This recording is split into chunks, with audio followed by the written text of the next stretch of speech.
Jake Morrison opened his door to find a dying woman with two scared children. "They ain't yours but they need you," she begged before collapsing on his porch. The broken widower who'd lost his own family now faced a choice that would change 3 lives forever. Before watching full story, comment below from where you watching. Also like and subscribe for more stories. Jake Morrison slammed his empty beer bottle on the coffee table and glared at the television screen. Another happy family commercial selling cereal like happiness could be bought in a box. He grabbed the remote and switched it off, letting the silence fill his small apartment. 3 years. 3 years since the accident that killed his wife Sarah and their 5-year-old daughter Emma. 3 years of drowning in guilt, alcohol, and anger at a world that had taken everything from him. Jake had become a ghost of the man he used to be. The knock on his door came at 9:30 p.m. on a Tuesday night. Jake ignored it, hoping whoever it was would go away. He wasn't in the mood for visitors, charity workers, or concerned neighbors. The knocking continued, more insistent now. "Go away," Jake shouted from his chair. "Please, sir. I need to talk to you." The voice was female, tired, desperate. Jake cursed under his breath and stumbled to the door. Through the peephole, he saw a thin woman in her 30s holding the hands of 2 small children. She looked exhausted, her clothes worn but clean. The children, a boy and a girl, stood quietly beside her, clutching small backpacks. Against his better judgment, Jake opened the door but kept the chain latch secured. "Whatever you're selling, I'm not buying," he said coldly. "I'm not selling anything, Mr. Morrison. My name is Maria Santos. I worked with your wife at the elementary school." Jake's expression hardened at the mention of Sarah. "Sarah's been dead for 3 years. Whatever this is about, I can't help you." "Please," Maria's voice cracked. "These are my children, Luis and Sophia. I'm dying, Mr. Morrison. Cancer. I have maybe 2 weeks left and I have nowhere else to go." "That's not my problem." Jake started to close the door, but Maria's next words stopped him cold. "Your wife saved my life once. She helped me leave my abusive husband. She said if I ever needed anything at all, I should come to you. She said you were the kind of man who would help someone in need." Jake stared at her through the crack in the door. Sarah had never mentioned Maria Santos, but that didn't mean anything. Sarah had helped so many people during her years as a teacher. "What do you want from me?" he asked harshly. "I want you to take my children," Maria said simply. "They ain't yours but they need you. I got no family, no money, no options. If I die and they go into the system, they'll be separated. Luis is 8, Sophia is 6. They're good kids. They won't be any trouble."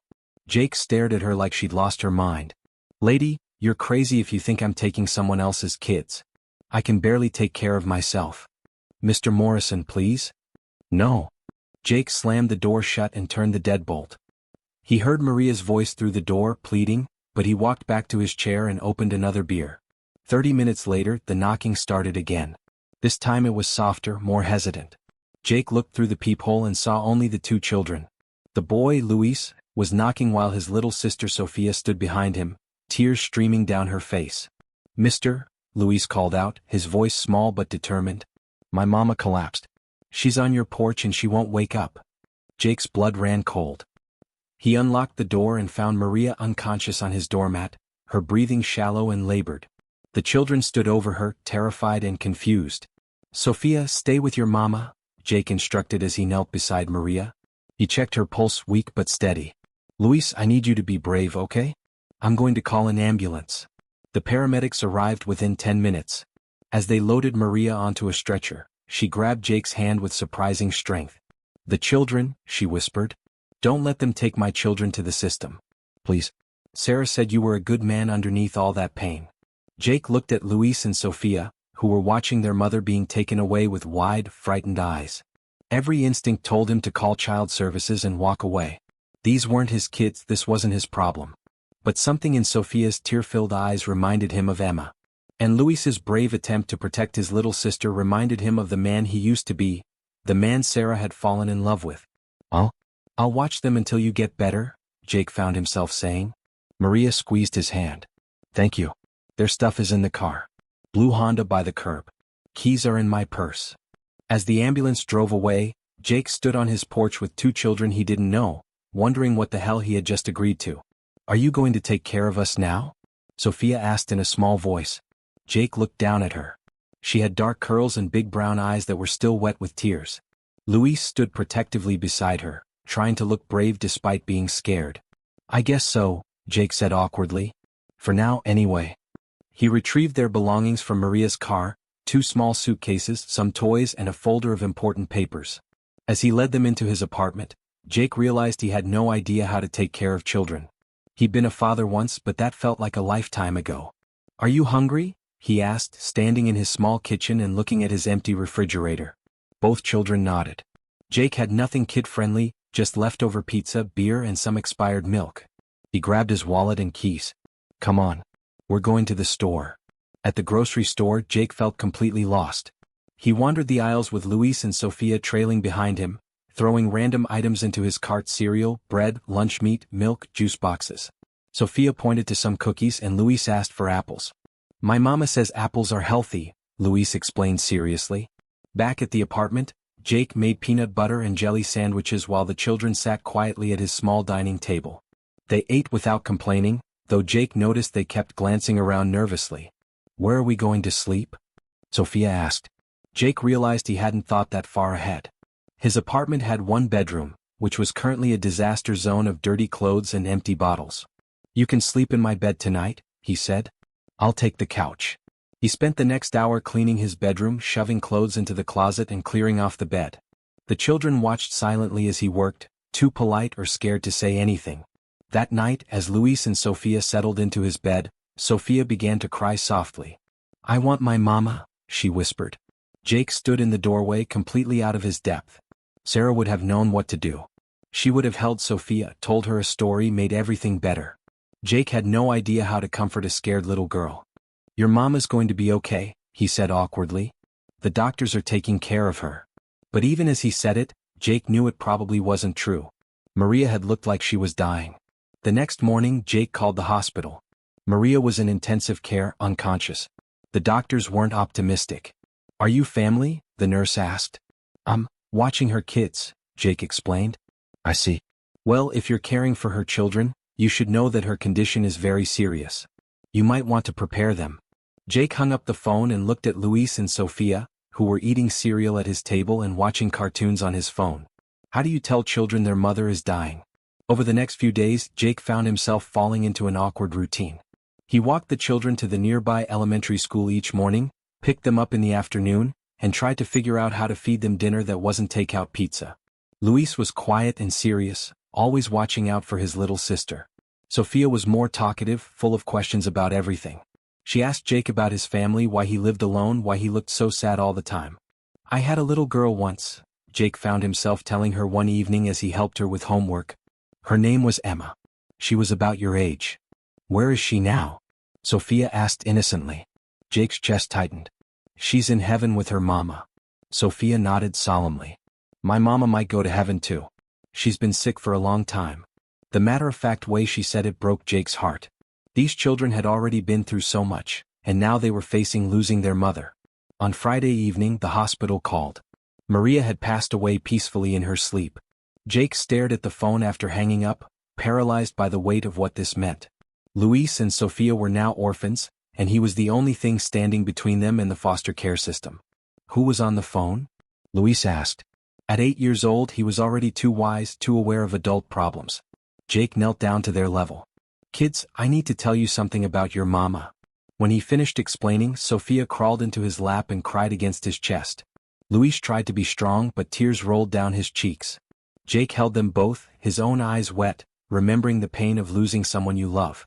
What's going to happen to us now? Luis asked through his tears. Jake made a decision that surprised even him. You're going to stay with me. If you want to. Really? Sophia looked up at him with hope in her eyes. Really? But I have to warn you, I'm not very good at this. I'm going to need your help learning how to take care of you properly. The next few weeks were the hardest of Jake's life since losing his own family. There were forms to fill out, social workers to meet with, and legal procedures to navigate. Jake had to prove he was capable of caring for 2 children despite having no experience and a history of depression and drinking. Mrs. Henderson, the social worker assigned to their case, was skeptical. Mr. Morrison, I appreciate what you're trying to do, but these children need stability. They need someone who can provide proper care, not someone who's still grieving his own losses. I am grieving, Jake admitted. But so are they. Maybe we can help each other. Have you been drinking since the children came to stay with you? Jake hesitated. The truth was he hadn't touched alcohol since that first night. Between school pickup, homework help, grocery shopping, and bedtime stories, he hadn't had time to drink. More importantly, he hadn't wanted to. No, he said. I haven't. Mrs. Henderson made notes in her file. The children seem attached to you, but attachment isn't enough. They need consistency, proper nutrition, educational support, emotional guidance. Can you honestly say you're prepared for that responsibility? Jake thought about Luis helping Sophia with her shoelaces every morning. About Sophia's giggle when he made funny voices reading bedtime stories. About the way they both ran to hug him when he picked them up from school. I'm learning, he said. And I'm committed to learning more. These kids have already lost their mother. They don't need to lose their home too. The breakthrough came when Jake took Luis and Sophia to visit Sarah and Emma's grave. He had avoided the cemetery for 3 years, but something made him want to go there with the children. This is my wife Sarah and my daughter Emma, Jake said quietly as they stood before the headstone. Sophia placed a small flower she had picked on the grave. Hi Emma. Hi Mrs. Sarah. We're living with Jake now. He's learning how to make pancakes. Jake almost smiled at that. His pancakes were terrible but the kids ate them anyway. Mr. Jake, Luis said seriously, do you think our mama is with your family now? Do you think they're friends in heaven? I think they probably are, Jake said, and for the first time in 3 years, that thought brought him comfort instead of pain. Standing there in the cemetery with 2 children who weren't his blood but had somehow become his responsibility, Jake realized something had changed inside him. The crushing weight of grief was still there, but it no longer felt like it was drowning him. Luis and Sophia needed him to be strong, and somehow that need was making him stronger. 3 months later, Mrs. Henderson returned for her final evaluation. She found Jake helping Luis with a science project while Sophia colored at the kitchen table. The apartment was clean and organized. There were children's books on the shelves, artwork on the refrigerator, and the smell of homemade soup on the stove. How are things going? She asked. Good, Jake said, wiping glue off Luis's fingers. Really good. Luis made honor roll this month, and Sophia's reading at a 2nd grade level even though she's only in 1st grade. Mrs. Henderson watched Jake interact with the children. He was patient when Luis struggled with his homework, gentle when Sophia needed help reaching something, attentive to both their physical and emotional needs.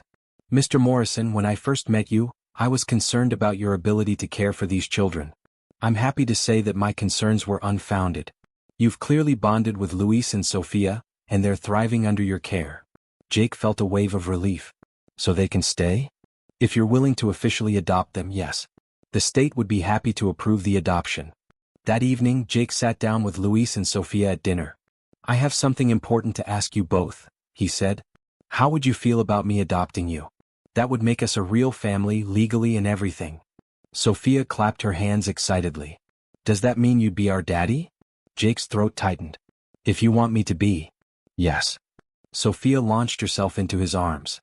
Luis was more reserved, but Jake could see the hope in his eyes. Would we change our last name to Morrison? If you want to. But you could also keep Santos to honor your mama's memory. Whatever feels right to you. Luis Santos Morrison, Luis said thoughtfully. I like that. 1 year later, Jake stood in a courtroom with Luis and Sophia beside him, officially becoming their adoptive father. As the judge signed the papers, Jake thought about that night when Maria had knocked on his door with 2 scared children and a desperate request. She had been right, they weren't his blood, but they needed him. What she hadn't known was how much he needed them too. The children had saved him just as much as he had saved them. They had given him a reason to get up in the morning, a purpose beyond his own grief, a chance to love and be loved again. After the ceremony, they went to the cemetery to visit all their family members, Sarah, Emma, and Maria. Sophia placed flowers on each grave while Luis read a letter he had written. Dear Mama, he read aloud, today Jake officially became our daddy. You were right about him. He was sad when we met him, but we helped make him happy again. He helps me with homework and he makes Sophia laugh. He says we're going to be a family forever now. I think you would like that. We miss you but we're okay. Love, Luis and Sophia. As they walked back to their car, a minivan Jake had bought to replace his old truck, Sophia slipped her small hand into his. Daddy Jake, she said. Are you still sad about Emma and Mrs. Sarah? Jake considered the question carefully. I still miss them very much and I always will. But I'm not sad anymore. Having you and Luis in my life has taught me that love doesn't end when someone dies, and it doesn't run out when you love new people. There's always room for more love. Good, Sophia said matter-of-factly. Because we love you too. That night, as Jake tucked his children into their beds, they each had their own room now in the larger apartment they had moved to. He reflected on how much his life had changed. He had gone from being a broken man drowning in grief and alcohol to being a father again. Luis and Sophia had given him back his purpose, his hope, and his belief that good things could still happen in a world that often seemed cruel and unfair. Maria Santos had been desperate when she knocked on his door that night, but she had also been wise. She had known that sometimes the people who need to help others the most are the ones who are hurting themselves. Sometimes healing comes not from being healed, but from doing the healing. As Jake turned off the lights and headed to his own bed, he whispered a quiet thank you to Sarah, Emma, and Maria, the women who had shaped his life and taught him that love in all its forms was always worth the risk of loss. Because they ain't yours doesn't mean they can't become yours. And sometimes that's exactly what everyone needs.